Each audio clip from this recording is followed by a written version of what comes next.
Now I want to bring you breaking news. This is the announcement coming from Iranian state TV about the death of Ayatollah Ali Khamenei. This is live on Iranian state TV right now. I'm going to speak to Ali Hashim, our correspondent. Ali, you've reported extensively from Iran. Did you ever think that this day would come where the Ayatollah, the supreme leader of Iran, would be killed in such violent circumstances? Well, this is the situation now. Of course, it's a different day in Tehran, a different day in Iran, and a different day in the region. Ayatollah Ali Khamenei has been the leader of the Islamic Revolution for around since 1989. This is around 36 years. And of course, he witnessed a lot of events and changes, and actually the rise of the Islamic Republic in the region and intervention, wars.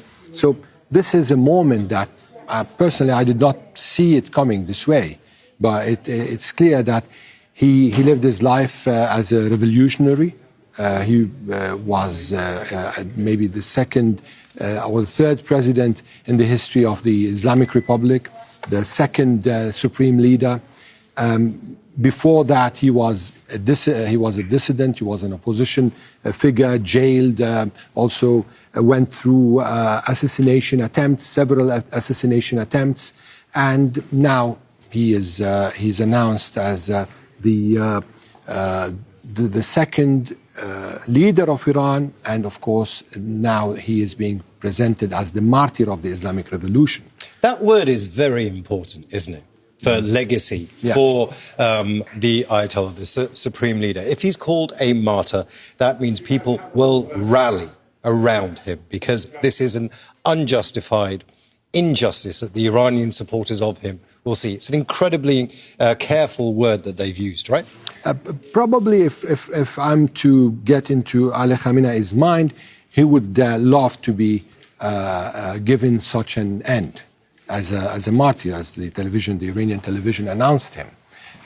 Given the fact all the phases he passed through, and there are people who view him in a positive way. There are people who view him in a very negative way. But at the end, you cannot go away from the idea that he was, to the Islamic Republic and the Islamic Revolution, he was a kind of a very centric and instrumental personality before the revolution and after the revolution.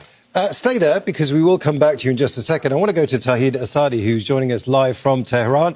Tawhid, you've been listening to that statement on Iranian state television.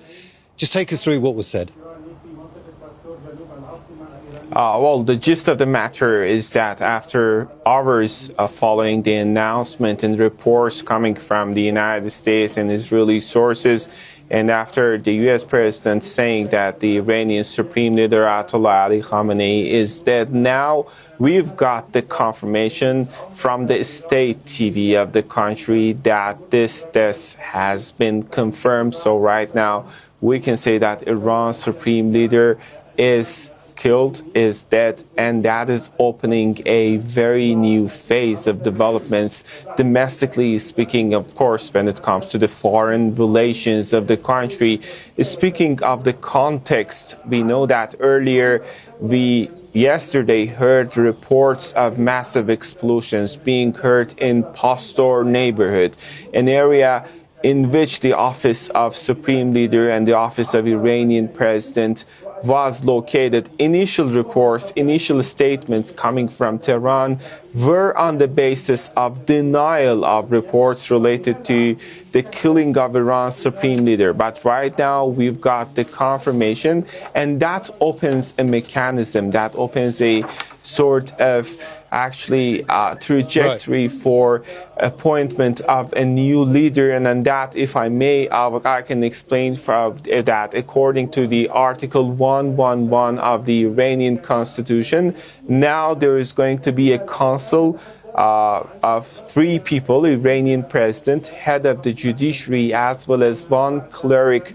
from the Guardian Council, running the country for a short period of time until the next leader is appointed. And on that, we know that the Assembly of Experts, or as they say in Persian, the Majlis Khabregan, are going to make a decision on the appointment of the new leader. This is the process that over the next few days we are going to experience, but no doubt this is a game changer and there are going to be repercussions, and we're following to see how future could unfold in that regard. Stay there, because I will come back to you. I want to go to Ali Hashim right now.